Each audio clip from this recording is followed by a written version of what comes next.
প্রিয় ছাত্ররা, আমি শুভদীপ স্যার আর তোমরা দেখছো টিউন অফ ফিজিক্স। ছাত্ররা, বিজ্ঞান এক একটা বয়সের জন্য কি এক এক রকম? মানে ছোটবেলায় যা পড়েছিলাম, যেভাবে পড়েছিলাম, বড় বয়সে কি তা সবসময় বদলে যায়? কেন এরকম কথা বলছি? কারণ অভিকর্ষীয় স্মৃতিশক্তি আমরা জানি, যার মতে যদি পৃথিবীর ওপর কোনো বস্তু থাকে, ছোটবেলায় যা পড়েছিলাম, তখন তার শক্তি শূন্য হয় এবং তাকে যদি এইচ উচ্চতায় নিয়ে যাই তাহলে সেক্ষেত্রে শক্তি বেড়ে যায় এবং তার শক্তি গিয়ে হয় mgh, যেটা আগে পৃথিবী পৃষ্ঠের ওপর যখন ছিল তখন শূন্য ছিল। আচ্ছা, এই বিষয়টাই, এই অভিকর্ষীয় স্মৃতিশক্তি যখন আমরা ক্লাস 11-এ পড়লাম, তখন কি পড়লাম? যে পৃথিবী পৃষ্ঠের ওপর ওই এম ভরের বস্তুটির অভিকর্ষীয় স্মৃতিশক্তি -GMM/R, যেখানে ক্যাপিটাল এম হলো পৃথিবীর ভর, জি হলো মহাকর্ষীয় ধ্রুবক, আর হলো পৃথিবীর ব্যাসার্ধ। তো যেটা ছিল 0 সেটা চেঞ্জ হয়ে গিয়ে -GMM/R হয়ে গেল। আবার এই বাক্সটাকে যদি আমরা ওই বাড়ির ছাদেই নিয়ে যাই যার হাইট h, তাহলে তার অভিকর্ষীয় স্থিতিশক্তি হয়ে যাচ্ছে -GM/m/h। বদলে গেল কেন? এটা নিয়ে আজকে আমাদের আলোচ্য বিষয়। সত্যিকারে এই দুটো ফর্মুলার মধ্যে আদৌ কোনো মিল আছে না সত্যিই বদলে গেছে, সেটা বুঝতে হলে আমাদের এই বিজ্ঞানটাকে একটু ভালো করে বুঝতে হবে। দেখো, আমরা ছোটবেলায় পড়েছিলাম পৃথিবী পৃষ্ঠের ওপর সমস্ত জায়গায় অভিকর্ষীয় স্থিতিশক্তির মান 0 এবং তার থেকে উপরে উঠলে শক্তি বাড়ে, নিচে নামলে শক্তি কমে। তাই আমরা +mgh লিখেছি ওপরে ওঠার জন্য, গভীরতা বাড়লে তাহলে আমরা -mgh লিখতাম। কিন্তু বাস্তবে পৃথিবী পৃষ্ঠের ওপর সমস্ত বস্তুর একটা শক্তি থাকে এবং সেই শক্তির মান কখনোই 0 হয় না। 0 কোথায় হয় জানো? 0 একমাত্র অসীমে হয়। পৃথিবীর সাপেক্ষে অসীম দূরত্বে, যেখানে পৃথিবীর কোনো অভিকর্ষীয় আকর্ষণ বল নেই, সেই জায়গায় কোনো বস্তুর শক্তি 0 হয়। তাছাড়া অন্য সর্বত্র জায়গায় পৃথিবীর ওপর -GMM/, পৃথিবীর কেন্দ্র থেকে ওই বস্তুটা পর্যন্ত দূরত্ব, সেটা যদি পৃথিবী পৃষ্ঠ হয় তাহলে পৃথিবীর ব্যাসার্ধের সঙ্গে সমান। হ্যাঁ, এই কনসেপ্ট থেকে আমরা তাহলে ব্যাক করব যে আদতে mgh যেটা আমরা শিখেছিলাম সেটা কি ভুল শিখেছিলাম সেটা দেখব। পৃথিবী পৃষ্ঠ থেকে h উচ্চতায় শক্তি আমরা পেলাম -GMM/R+h এবং পৃথিবী পৃষ্ঠের ওপর -GM/r। এই দুটো শক্তির মধ্যে পার্থক্য করব। যদি আমাদের ছোটবেলায় শিখে যাওয়া ফর্মুলাটা অনুযায়ী হয় তাহলে এরও অ্যান্সার mgh হওয়াই উচিত, কারণ এখানেও তো h উচ্চতায় উঠেছি। তাহলে দেখি সেটা হয় কিনা। তো এখানে দেখতে পাচ্ছি এই পার্টটা প্লাস হয়ে যাবে, তাই প্রথমেই আগে ওই পার্টটাকে লিখে নিলাম, GMM/R -GM/m/r+h।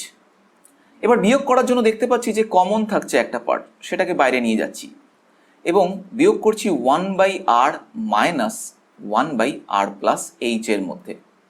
এবার যদি ডিফারেন্সটা করি তাহলে দেখতে পাচ্ছি এটাই হয়ে যাচ্ছে GM/r+h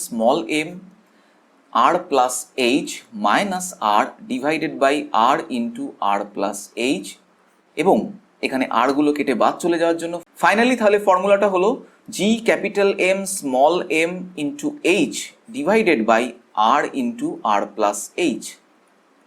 এবং এটাকে যদি আমি একটু সাজিয়ে লিখি, কারণ আমাকে তো ওই ফর্মুলায় ব্যাক করতে হবে, GM/m/h r²1+h/r। কেন এটা করলাম এক্ষুনি বুঝতে পারবে।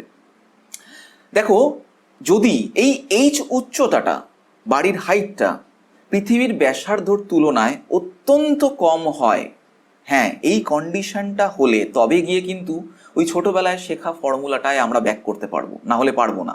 এই কারণে উঁচু ক্লাসে আমাদেরকে একটু গভীরে শেখানো হয়, একটু কনসেপচুয়ালি শেখানো হয় এবং অনেক জেনারেলাইজ করে শেখানো হয়, যাতে তুমি ফর্মুলাটা যে কোনো জায়গায় অ্যাপ্লাই করতে পারো।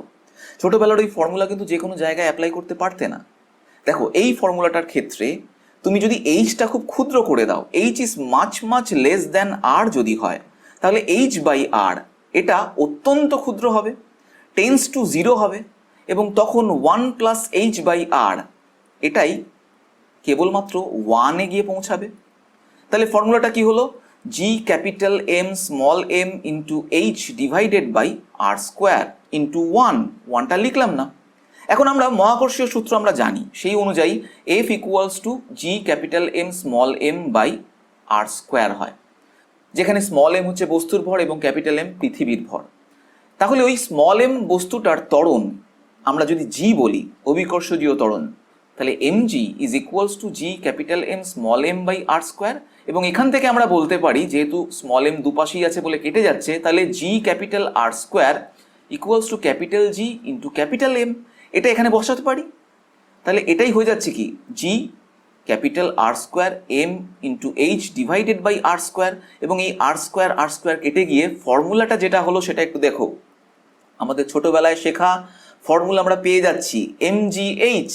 তাহলে বুঝতে পারছি হ্যাঁ একটু টাইম লাগলো। কেন লাগলো টাইম? কারণ এখানে যে ফর্মুলাটা আমাদের ক্লাস 11-এ বা উঁচু ক্লাসে শেখায় সেটা আলাদা কিছু নয়, কিন্তু একটু বেশি কনসেপচুয়াল, একটু বেশি জেনারেলাইজড, যাতে আমরা এই ফর্মুলাকে অ্যাপ্লাই করে যে কোনো ক্ষেত্রে ক্যালকুলেশন করতে পারি। কিন্তু ছোটবেলায় অত গভীরে শেখানো সম্ভব হয় না, তাই ছোটবেলায় অনেক স্পেসিফিকভাবে কথাগুলো বলেছিল। তাই বলেছিল যে পৃথিবী পৃষ্ঠের ওপর কোনো জায়গায় স্থিতিশক্তি যদি 0 ধরে নাও সত্যিকারের নয়, ধরে নাও, তাহলে এইচ উচ্চতায় উঠলে এম ভরের ওই বস্তুটির স্থিতিশক্তি হবে mgh। এবং এখানেও আমরা তাই দেখতে পাচ্ছি, যদি আমরা বস্তুটাকে পৃথিবী পৃষ্ঠে থাকার সময় -gmm/r বলি আর এইচ উচ্চতায় গেলে -gmm/r+h বলি, তাদের ডিফারেন্স কি হচ্ছে? mgh হচ্ছে। তার মানে স্থিতিশক্তি কতটা বাড়ছে সেটা mgh পরিমাণই বাড়ছে, এবং এটাকেই ছোটবেলায় আমাদের বুঝিয়েছিল। এবং তাই বলেছিল যে কোনো একটা জায়গায় স্থিতিশক্তিকে তুমি 0 ধরে নাও এবং তার সাপেক্ষে তুমি যদি ওপরে ওঠো তাহলে তোমার স্থিতিশক্তি mgh পরিমাণ বাড়বে, যদি নিচে নামো তাহলে mgh পরিমাণ কমবে। এই পার্থক্য ছিল, কনসেপ্টের একটু পার্থক্য ছিল, কিন্তু ফর্মুলার কোনো পার্থক্য ছিল না। তাই ভালো করে নিশ্চয়ই ব্যাপারটা বুঝতে পারলে।